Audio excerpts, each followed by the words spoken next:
Uh, what is your opinion? Bonnie says, what is your opinion regarding dating for 2 years and my partner still doesn't want to move in together? He says he wants to wait another year when he retires. Another year, we are 68. Um, well, I'd want to know what being retired means that's different than today. Like I'd want to know I'd want to understand what that difference is. Yeah.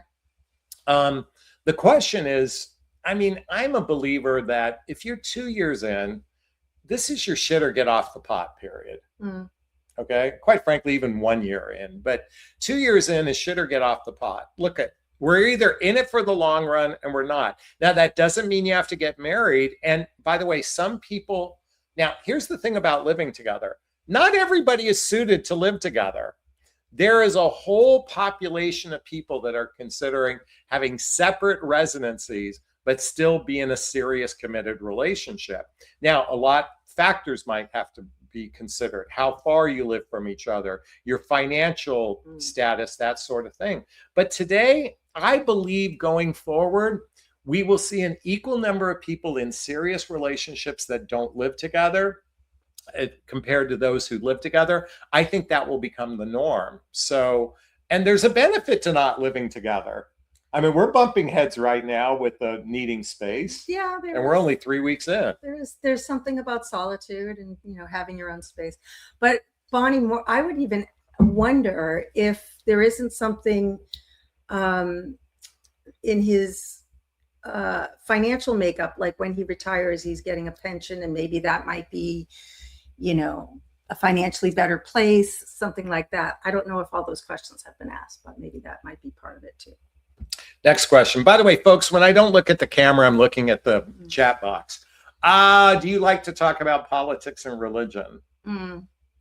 So, well, religion in the sense that we both consider ourselves spiritual, but not religious. And we feel like we both have a connection to the divine and something greater than ourselves. So from that vantage point, we don't talk about, conventional religion, if that's such a word. And then politics from only the standpoint of morals or ethics. Yeah, morals and ethics. We don't get into the weeds about what's happening in the political front.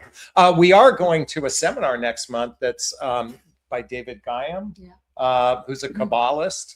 I find the Kabbalah, mystic Judaism, to be fascinating. I am really excited about going to this, to learning about it. So for those who aren't aware, I think Madonna made it more popular, Kabbalah. Yeah. But David Guyam, something to explore. Something to consider. Anyways, and I probably went too far on sharing that with everybody. We're going to keep going. We'll go for a few more minutes. Right. I was supposed to meet an old friend for Valentine's Day. We've been talking online since Christmas. It was kind of romantic. He stood me up and wrote that he had drank too much the night before. And we lost it. Okay, wait a minute. Oh, there's more to it. Okay. Said a bunch of mean things to me, that he saw a lot of red flags. I was shocked and stunned, saddened. I've known him for 25 years. Now what? Just block? So can you go back to the first part? Okay. Curious what that was. I was supposed to meet an old friend for Valentine's Day. We had been talking online since Christmas, so roughly about 6 weeks. And he wrote that he drank too much the night before, but then he said he saw red flags. Okay, so I don't know if we have full context here, but it sounds like it. I mean, boy, this is one of those things, like, you really wonder what's in people's minds when they say stuff like that, right? Like, when he said red flags, did he share with you what those red flags? By the way, alcohol can be truth serum.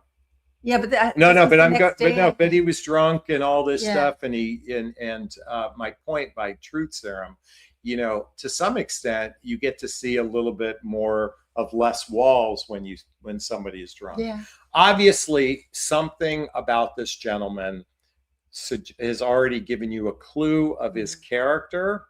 And what did they say? When someone shows you who they are, listen. Listen. Yeah.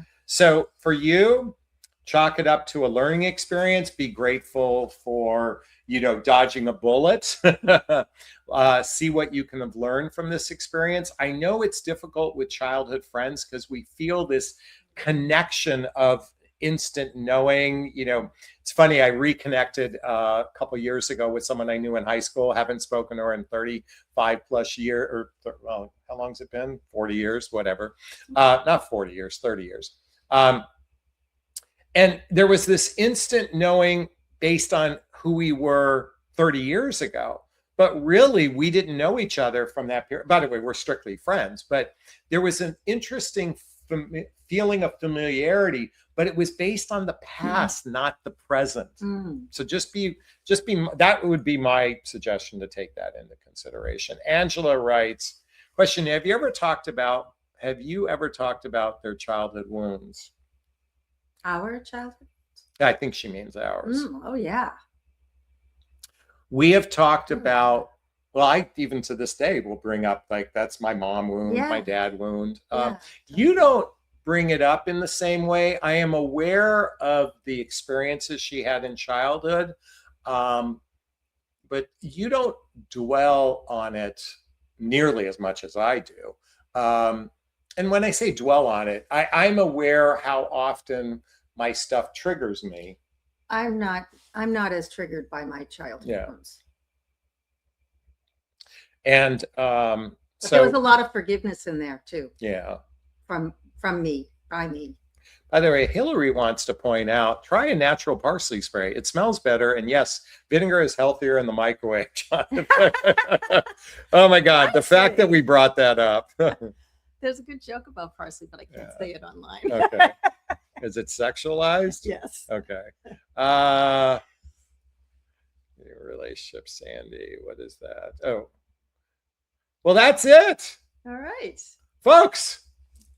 Another one bites the dust. Another one bites the dust. This was fun. I mean, we went down a bunch of rabbit holes. Let me ask you all, would you like to see Paula again? Let me know in the comments. Would you like to do this again? Sure. Okay. I'm enjoying myself. I want to share with everyone why I brought Paula on. I find Paula to be an amazingly, not only articulate, smart, savvy person, and she has as much fascination of human behavior, probably even more so than I do. By the way, they're all saying yes.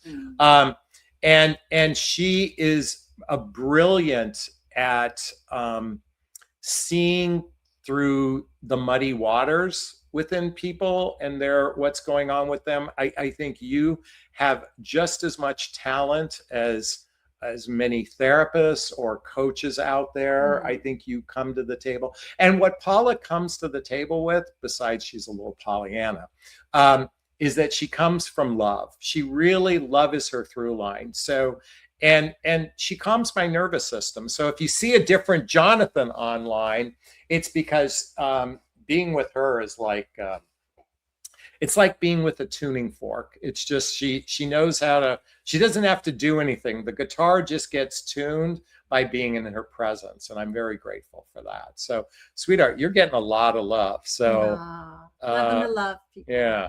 So, hey, by the way, if you found value in this conversation, do me a favor.